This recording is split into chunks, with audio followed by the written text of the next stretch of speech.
Happy hunting. Hunt me.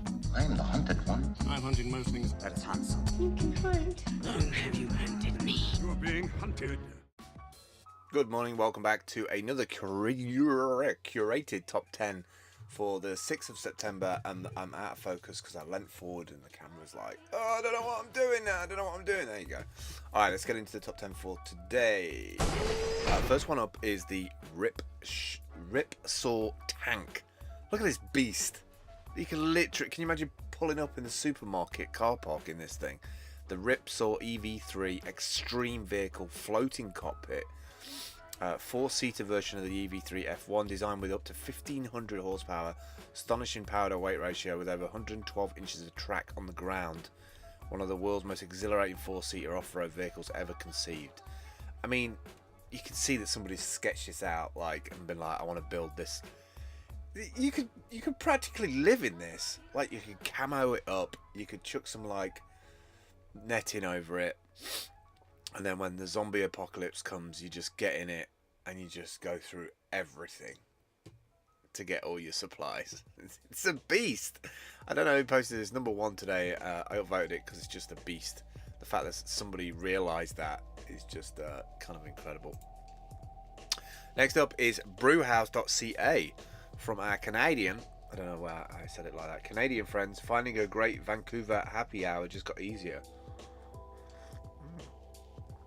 I like any of these kind of apps. They don't seem to stay around for very long. They probably stay around for 2 years and then they get snatched up by some company wanting to like aggregate it in.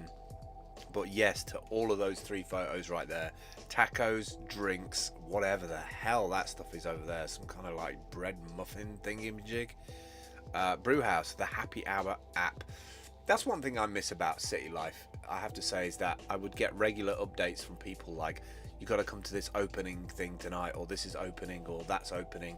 Like literally I could feed myself all week by going to opening parties, like free burritos, free food, free drinks, or get bought drinks by people wanting to like quiz me about what I should do with my website. I do miss that about city life, I have to say. Next up is Flipboard. It's actually logged into my Flipboard, so that's a bit of a, you're not getting to see the front end, but this is great on iPad, and the reason why I included it today is this is pretty much how I store and collect and bring all my hunts together. So I have a couple of magazines. Well, I have 9 magazines, didn't realize I had that many. I actually keep one for Steemhunt now. I have some of the stuff that I want to hunt or I've already hunted, and the majority of the ones go onto the Gravity one, which is like where all my major posts are. But you can search for different categories. So I've got green living, technology, sustainability. They're the 3 areas that I concentrate on in Steemhunt. So I started off with Flipboard on the iPad probably about 5 or 6 years ago, and it's just a really nicer way to aggregate news instead of just like RSS feed readers. Not to say that RSS feed readers is not good, but I just really like the swiping interface on Flipboard on the iPad. It's not so great on mobile, on phone, because you have to swipe up and you only get like 1 page at a time, whereas on the iPad you've got all the different little sections. But if you've got an iPad, check it out. If you've got an iPhone, it's okay, and it's not too bad on the web as well. It is a good like backup. So for instance, like this backpack, I think I hunted this yesterday. When you click on it, it takes you straight through to the URL of that site. So I've got everything in one place, and just reminders. I can read the news at night, click on something, and then pick it up the next day, which is kind of cool. All right, next up is the Offline Survival Manual.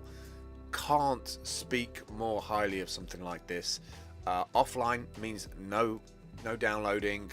Doesn't mean you know, if you don't have an internet connection, all you got to do is keep your battery power alive. If you've got solar panels, if you're out in the sticks, at least you'll be able to look into all of this stuff. Psychology, power, planning, kits, apps, basic medicine, shelter, water, fire, food, plants. I mean, it's the whole 9 yards. Well worth downloading that and having a copy of that on your phone, just in case. Next up is the all-season solar cooker, the all-season solar cooker camper. Look at this thing. It looks like it's been made from really kind of interesting material. You know, that kind of weird corrugated kind of plasticky stuff. I wonder if they're taking like plastics and recycling it into something else. Lightweight, durable, fast. premium solar cooker made in the US for use whenever the sun shines. I really dig these, especially from a perspective if you run out of materials to cook stuff, and you can literally just chuck everything that you need in there. Like I presume you can do like veggies and chicken and all that sort of stuff as long as you leave it in there long enough, of course. And I'm sure this damn thing gets hot real quick. So let's see. Most solar cookers are optimized to collect sun just 4 hours a day. This cooker will capture the sun up to 12 hours a day, cook 3 times the amount of food. I mean, can't say fairer than that, can you? Next up, Lumo Play. The Lumo Playground. Unlimited access to all playground games and motion maker templates. The freedom to play whenever you want, wherever you want. Unlimited games, endless play. All with one subscription. So this is kind of interesting. They've kind of added a subscription model to it. Make any projector or digital display interactive. Download and install in minutes. Supports motion, gesture, or touch interaction. Pre-made games for interactive floors. That makes sense to me, because it's going to be very far in between if you design something for a venue, for a theatre or a cinema, or one of these places that have these like media centres. You're probably not going to get jobs very often, so it makes sense for them to create games and then make a portal to it and then allow people to subscribe to it. I think that's a smart move. It's like making a little niche for yourself while you're kind of tendering for those kind of grants for art places, which can take a long time, and you got to sustain yourself. Next up is the Rad Wagon. I love rad powered bikes. I think I've hunted one of them before. I don't remember hunting the Rad Wagon cargo bike though.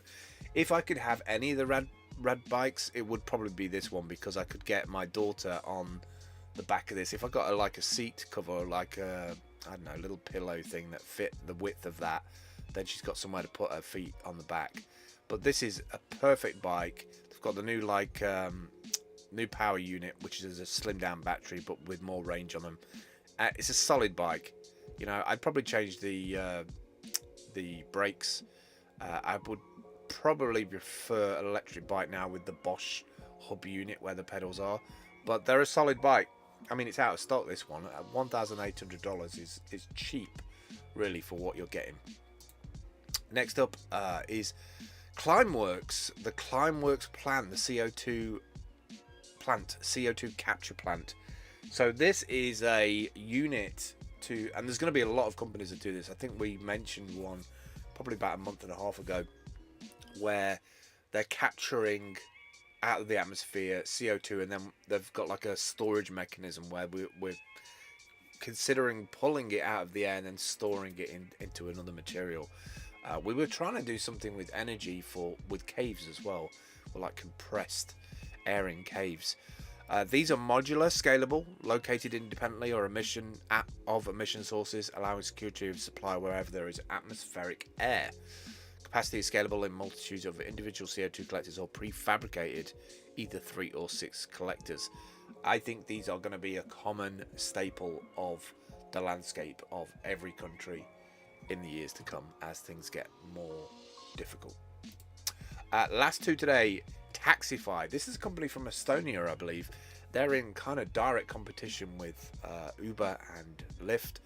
They're doing really well. They've got plenty of money behind them, and they've just started to go down the scooter route as well. So I think in certain countries, I think they just did the rollout a couple of days ago in Paris, so you can hire a scooter and it all works through the Taxify app. I think that's a smart move. They're kind of diversifying to other areas, and you might as well go with what's on trend at the moment. But do check that out. I think it's more, I don't think it's just Estonia. I think it's let's have a look where the cities are. I know Estonia is the main one. Alright, so they're in other places now. They're in Brisbane, Melbourne, Sydney, Vienna, Baku, don't know where that is, Toronto, Estonia, Tallinn and Tartu, I think that's where it started, Helsinki, Lyon and Paris, Tbilisi. I mean, they're actually rolling out a lot further than I thought they were. They're in Malta. Wow. Portugal, in Lisbon.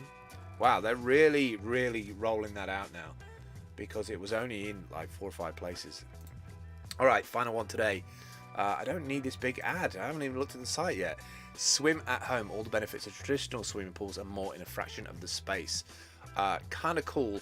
It looks like a little unit that allows you to like recreate, I believe, like that sensation of swimming in the water, swimming against something, which is good for like breaststroke if you haven't got a long pool, you know. No more commuting, no crowds, no heavy chlorine, just your own private pool where you can swim, exercise, or unwind with a broad, deep current that's adjustable to any speed, stroke, or ability. I mean, look at this thing, right? Imagine like working all day as a Steemhunt mod and then coming out and like doing 50 lengths in this thing. I mean, it's pretty fire. Or like, I can imagine Dale at the end, like with a chorizo and a bottle of wine, like, come on, swim for the shore, get to the food and drink. I would love one of those, but then again, who wouldn't? That's luxury, right? That's what luxury looks like. All right, that's it for the top 10 today. I managed to do that very quickly today. I'm very happy about that. This is the website. That's the wrong one to look at. This is the website. All the links are on the right hand side. We have hundreds of them a day. When you click through, they appear on the left hand side. Hit the white button, takes you through to it. If you want to make your own hunt, you just log in with your Steam details via Steam Connect. Click on the plus button. That'll allow you to put in a hunt. You just put in the title, sub-description, 1,000 characters of text as a body text. Upload some pictures, ideally, you know, some GIFs, maybe under 10 meg. Some tags. Press on publish, it goes to the Steam blockchain, but it also goes onto the front page of the Steemhunt website for 24 hours where people comment, upvote, and if they like it, it gets bumped up to the top. If you're in kind of the top 100-ish, like verified posts, then you get a upvote from the bid bot, which runs an hour after rollover time, which is midnight Korean time, 4 p.m. GMT in the UK. Work it out for your own time zone. That's it for me today. Hopefully that was useful, and I will see you tomorrow. Prepare the path of a steam. Smell of steam. Stom nasi, wat is een stom nasi? Stom